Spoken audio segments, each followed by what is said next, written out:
আপোনালোকে বাৰু জানেনে কন্যা পূজা কি? যদি নাজানে তেন্তে এইটো ভিডিঅ' আপোনালোকৰ বাবে। কন্যা পূজা হৈছে নৱৰাত্ৰিৰ 9টা দিন অন্নগ্ৰহণ নকৰাকৈ থাকি শেষৰ দিনা কৰা পূজাভাগ। নৱৰাত্ৰিৰ আৰম্ভণিৰ দিনাখনে যিকোনো এঠাইত এনেদৰে ঘট পাতি 9টা দিনে লঘোণে থাকি পুৱা গধূলি মাতা ৰাণী পূজা কৰা হয় আৰু শেষৰ দিনাখন এনেদৰে কন্যাসকলক মাতি আনি কন্যাসকলৰ পূজা কৰা হয়। প্ৰথমতে কন্যাসকলক মাতি আনি তেওঁলোকৰ হাত ভৰি ধুৱাই এনেদৰে প্ৰসাদ খাবৰ কাৰণে বহিব দিয়া হয়।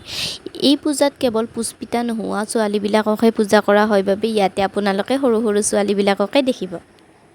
আৰু ইয়াতে মামীক কিন্তু পূজা কৰা হোৱা নাই দেই, এই টিকলিটোৱে খাব নোৱাৰাৰ কাৰণেহে মামী কাষত বহি আছে।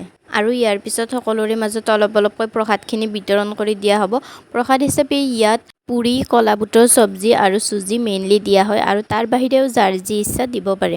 আৰু ইয়াতে কন্যাসকলক যাতে পেট ভৰ্তি কৰি খায় তাৰ ধ্যান পূৰা ভাল কৰি ৰখা হয়। এই পূজাৰ কাৰণে 9জনী কুমাৰী ছোৱালী আৰু এজন ল'ৰাৰ প্ৰয়োজন হয়।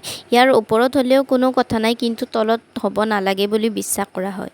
এতিয়া সকলোৰে খোৱা লোৱা হোৱাৰ পিছত সকলোকে ৰঙা সেন্দুৰ আৰু চাউলৰ ফোট দিয়া হৈছে আৰু সকলোকে গিফ্ট দি সকলোৰে পৰা আশীৰ্বাদ লোৱা হৈছে। এই পূজাত বিশ্বাস কৰে যে সৰু সৰু ছোৱালীৰ ৰূপত মানে ঘৰলৈ মাতা ৰাণী আহিছে বুলি সকলোৱে বিশ্বাস কৰে, সেইকাৰণে মাতা ৰাণী সকলৰ পৰা আশীৰ্বাদ লোৱা হয়।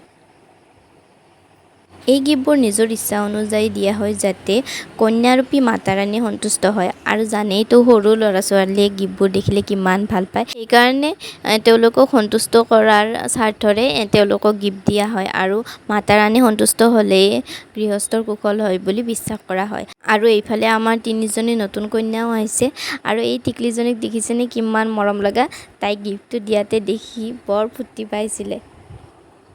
আৰু এনেদৰে কন্যাসকলৰ পৰা আশীৰ্বাদ লৈ তেওঁলোকক বিদায় দিয়া হ'ল। আজিৰ ভিডিঅ'টোত আছিল এইখিনিয়ে। আশা কৰিলোঁ এই ভিডিঅ'টোৰ পৰা আপোনালোকে কন্যা পূজা সম্পৰ্কে অলপ হ'লেও কিবা এটা জানিব পাৰিছে, কাৰণ ইয়াৰ আগতে ময়ো কন্যা পূজা সম্পৰ্কে জ্ঞাত নাছিলোঁ। গতিকে এই ভিডিঅ'টো আপোনালোকৰ লগত শ্বেয়াৰ কৰিলে ভাল হ'ব বুলি ভাবি ভিডিঅ'টো বনালোঁ। যদি ভিডিঅ'টো চাই ভাল পালে লাইক, কমেণ্ট, শ্বেয়াৰ আৰু চেনেলটো ছাবস্ক্ৰাইব কৰিব নাপাহৰিব।